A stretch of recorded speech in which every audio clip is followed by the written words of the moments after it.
परम सम्मानीय अभिभावकगण, शिक्षकगण और प्यारे बच्चों, सभी को मेरा नमस्कार, नमस्ते, आशीर्वाद सम्मान के अनुसार बांध लेना। आज के इस उत्सव में केशव विद्या मंदिर गोपालसर में मुझे बुलाया गया, इसके लिए मैं संस्था प्रभारी का आभारी हूँ। प्यारे बच्चों, मैं आपको एक बात कहना चाहता हूँ कि बाकी लोग तो जीवन के आखिरी सोपान में चले गए, लेकिन आप लोगों को मेरी बात को थोड़ा ध्यान से सुनना चाहिए। मैं मेरी बात में कुछ ऐसी बातें बोल सकता हूँ जो किसी को हार्ड लगती हो या किसी को पसंद नहीं आई, उसके लिए मैं कल क्षमा मांगता हूँ। आपने जीवन में जो रास्ता चुना है बच्चों, वो बहुत लंबा रास्ता है। इस रास्ते पे यदि आप अच्छी नीयत से, ईमानदारी से चलोगे तो आपके जीवन में आपकी मंजिल ऐसी मिलेगी जिसमें बहुत चमक हो। सोने से भरी मंजिल मिलेगी यदि आपने अपनी नीयत और नीति अच्छी रखी। अभी मैंने एक गाना सुना था, पापा कहते हैं बड़ा नाम करेगा, बेटा हमारा क्या करेगा पता नहीं। पापा तो सोचते हैं बेटा हमारा नाम करेगा, लेकिन बेटा स्कूल में आके जाके वापस गलियों में घूमने लग जाता है। मैंने देखा है, कुछ बुरा मत मानना, एक दो बच्चे को मैंने पूछा भी था, 10वीं 11वीं क्लास के बच्चे को पूछते हैं कि बेटा राजस्थान का प्रधानमंत्री कौन है, कहता भजनलाल है। ये हाल है हमारी शिक्षा का। इसमें टीचर्स का दोष नहीं है। हम जिस मकसद से स्कूल में आते हैं, हम उस मकसद से टीचर की बात ही नहीं सुन पाते। टीचर हमें क्या बताना चाहता है उसमें हमने कभी ध्यान नहीं दिया। देखो, मैं किसी की आस्था पे कटाक्ष नहीं करना चाहता, किसी की भावना पे कटाक्ष नहीं करता, मैं भी धर्म को मानता हूँ, लेकिन धर्म से पहले कर्म जरूरी है। मैं आपको एक हादसा सुनाता हूँ। 1876 में इंग्लैंड में कॉन्फ्रेंस हुई थी, जो हिंदुस्तान का राज था इंग्लैंड में वालों का।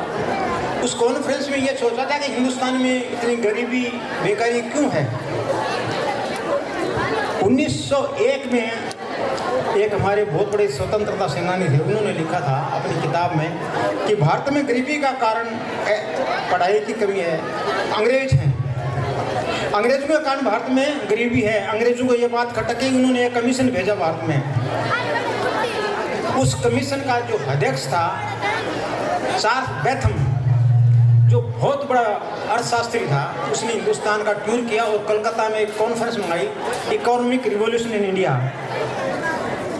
उसने कहा कि मैंने भारत में देखा है कि लोग नदी नालों में, कुंभ महाकुंभ में खूब डुबकी लगाते हैं अपने पाप को धोने के लिए।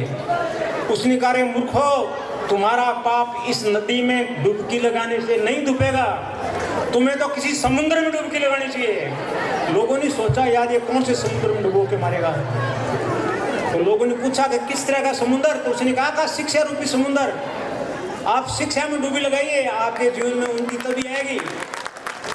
आप जाइए मेले में, मगरिये में, कोई दिक्कत नहीं है, लेकिन आपका जो मेन उद्देश्य है वो आया शिक्षा लेना है।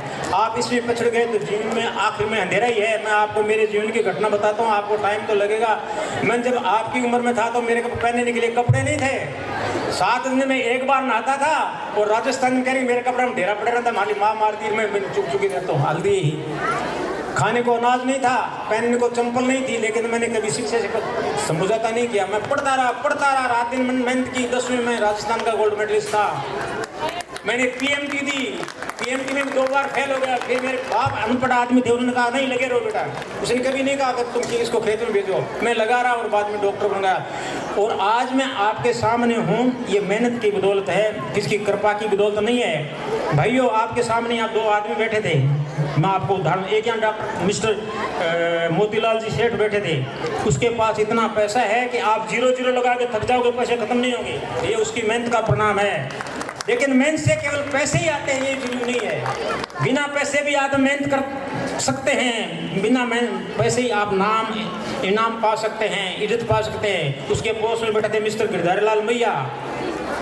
उसको कोई गिरधारी लाल के नाम से तो कम जानता है, संघर्ष के नाम से ज़्यादा जानता है। वो संघर्षशील आदमी, उसने भी पैसे नहीं कमाए लेकिन उसने नाम कमा लिया। यही तो जीवन है। अरे जीवन में आपने कुछ नहीं कमाया तो किस लिए जीवन जी रहे हो? जीवन की यात्रा तो सभी को पूरी करनी है, इनको भी करनी है, मेरे को भी करनी है, आपको भी करनी है। आखिर में चले जाएंगे, कोई 70 साल में, कोई 80 साल में। जीवन में कुछ करो, लगन रखो, स्कूलों में आगे कुछ पढ़ो। बच्चे आते हैं स्कूल में, वहाँ केवल अकेले बच्चों का दोष नहीं है, हमारे अध्यापक गण भी कुछ ऐसे हैं जो आगे मस्ती से सो जाते हैं, बच्चों को किताबों के बारे में नहीं बताते। गलती वहाँ भी है थोड़ी, मैं सभी को नहीं कहना चाहता।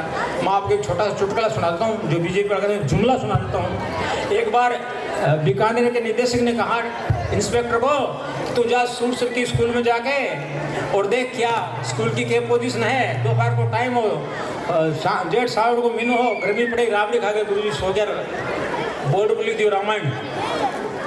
इंस्पेक्टर साहब स्कूल में पहुंचे, क्लास में बच्चे भी सो रहे थे, टीचर भी सो रहा था, बोर्ड पर देखा रामायण, तो उसने एक छोरो कर खड़ा हो, क्या पढ़ाया साहब रामायण, तो तुम बता शिव जी का धनुष किसने तोड़ा था? बोले गुरुजी मैं तो कौन तोड़े। तेने कौन तोड़ा? गुरुजी मैं कौन तोड़ा, गोपालिया तोड़ सका है। अरे गोपालिया तय तोड़ा? बोले गुरुजी बाप से उनका मारे ही कोई, मैं शिव जी को धनुष क्या भी तोड़ो। मैंने मास्टर को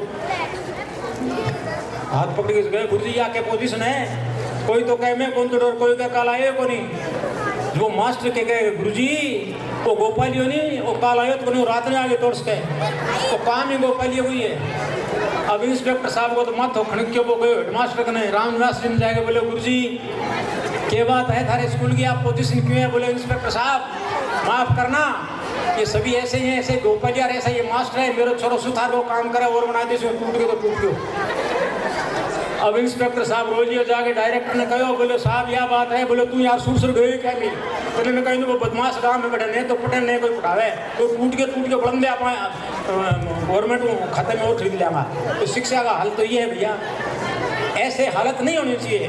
टीचर्स को भी बच्चों पे ध्यान देना चाहिए और बच्चों को भी देखना चाहिए कि हम क्लास में पढ़ते क्या हैं। जो चीज़ आपको पढ़ाई गई है उसका मनन कीजिए, घर का काम भी कीजिए, लेकिन क्लास में जो चीज़ पढ़ाई है उसमें जब तक आप मनन नहीं करेंगे, आपका क्लास में आना जाना 20 साल की उम्र को ऐसे बर्बाद करना है। मेरा सभी से यही निवेदन है कि आप जिस काम में लगे हैं, जिस रास्ते पे चले हैं वो कठिन है, लंबा है, आपको मेहनत करनी पड़ेगी और मेहनत के अंत में आपको बड़ा सुख महसूस होगा। इसलिए आप अपने काम में कभी लापरवाही नहीं करिए। जय हिंद, जय भारत। एक बार जोरदार तालियां डॉक्टर साहब के लिए। जीवन की गहरे अनुभव और संस्मरणों के साथ हमारा मार्गदर्शन आपने किया।